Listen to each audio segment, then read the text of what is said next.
Televisa presenta.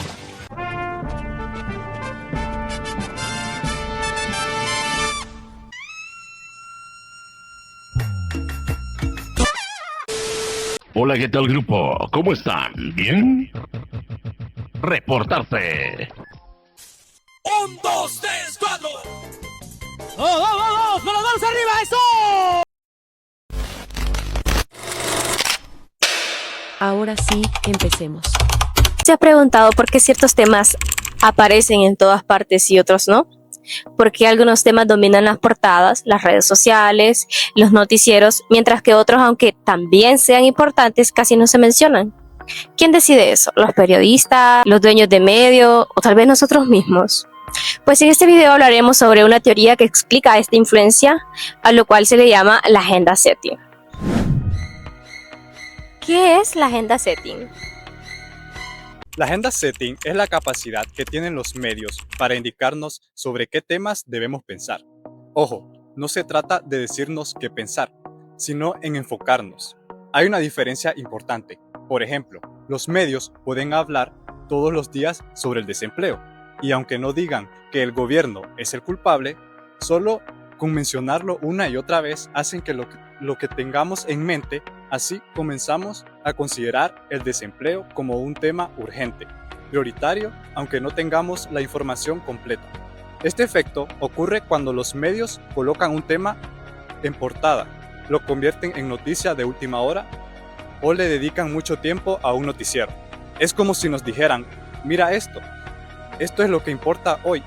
Y lo más interesante es que funciona, porque nuestra atención es limitada y confiamos en los medios para que nos digan dónde ponerla.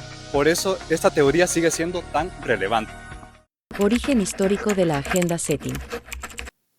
Origen histórico de la agenda setting. La teoría de la agenda setting nace en 1968, gracias a los investigadores Maxwell McCombs y Donald Shaw. ¿Qué hicieron ellos?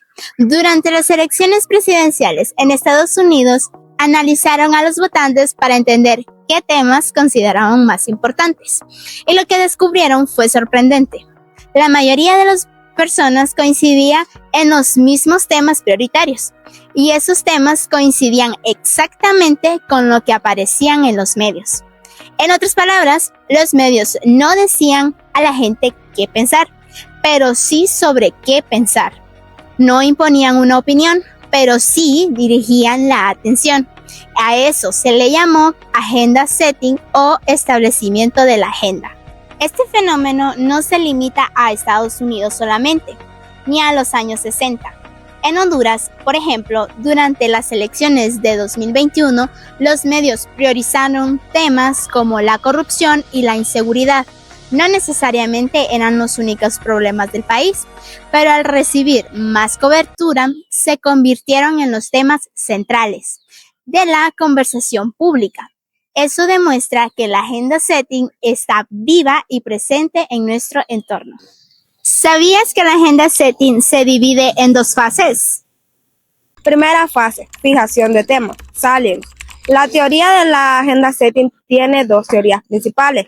La primera es la fijación de temas, también conocida como salience. ¿Qué significa esto?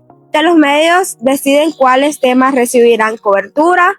No pueden hablar de todo, así que tienen que seleccionar cuando un tema se repite constantemente en los noticieros. En las redes sociales, en los periódicos, terminan ocupando un lugar principal en nuestra mente. Por ejemplo, si durante semanas vemos reportajes sobre dengue, escuchamos cifras alarmantes, entrevistas con afectados, visitar a hospitales, empezamos a sentir que ese es el problema más grave del país, aunque en realidad haya otros más letales que son siendo visibilizados. Eso no significa que los medios mientan, sino que repetir y priorizar un tema le dan sensación de urgencia que influye directamente en la opinión pública. Así que las personas comienzan a hablar del tema, a preocuparse por él e incluso a exigir respuestas políticas. Es un efecto en cadena que empieza una simple decisión editorial. La segunda fase, Fijación de atributos, framing. La segunda fase de esta teoría es la fijación de atributos, también llamada framing o encuadre. Aquí ya no hablamos de qué temas se seleccionan, sino de cómo se presentan esos temas, y eso enmarca una gran diferencia. Imaginemos que hay una protesta. Por ejemplo, en TCI dicen manifestación pacífica en defensa de los derechos humanos, y en HCH dicen grupos radicales generan disturbios en Galpa. Ese es el mismo evento, pero contando de manera totalmente distinta. ¿Cuál creemos? ¿Cuál compartimos? ¿Cuál influye más? El lenguaje es la imagen que se usa, los testimonios que se incluyen, el tono de presentador, todo eso influye y construye un relato, y ese relato condiciona cómo entendemos el hecho. Por eso el framing es tan poderoso. No solo informa, sino que interpreta la realidad por nosotros. El framing actúa como un filtro narrativo que orienta nuestras emociones y juicios. Incluso puede reforzar el estereotipo o prejuicios dependiendo de cómo se estructure la información. ¿Cómo impacta la agenda setting en la opinión pública? Para entender cómo se aplica la teoría de la agenda setting en nuestro contexto más cercano, veamos el caso de la red de corrupción de salud en Honduras. Durante semanas los medios cubrieron esa noticia con una intensidad inusual. Entrevistas, reportajes especiales, conferencias de prensa y análisis diarios en lo que es radio y televisión. Esta cobertura constante logró que lo que pocas veces se ve, que un tema de corrupción no solo generara indignación popular, sino que también tuviera consecuencias políticas y judiciales.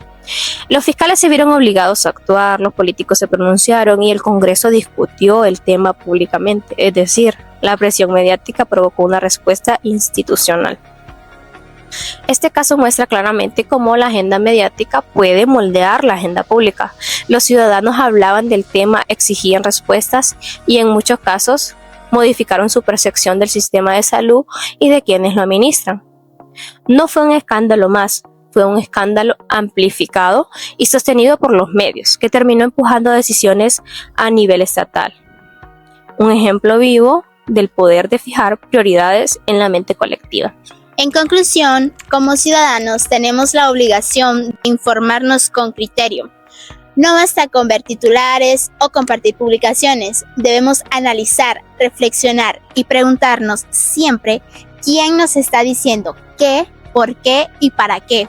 No todo lo que aparece en los medios es lo más importante. Muchas veces lo verdaderamente urgente ni siquiera se menciona. Pero no todo es negativo. Hoy también tenemos más poder. Podemos decidir a quién creer, qué compartir, qué cuestionar.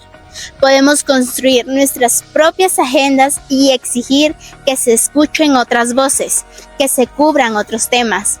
Podemos usar las redes para empujar a causas sociales, para dar visibilidad a quienes normalmente son silenciados. En resumen, no seamos espectadores pasivos, seamos ciudadanos críticos, porque si no decimos que es importante, otros lo harán por nosotros. Adiós, vaquero. Muchísimas gracias, doy clases los jueves, no cobro mucho. Bueno, y como dijo mi ex, hasta aquí llegamos. Goodbye. Na, na, na, come on.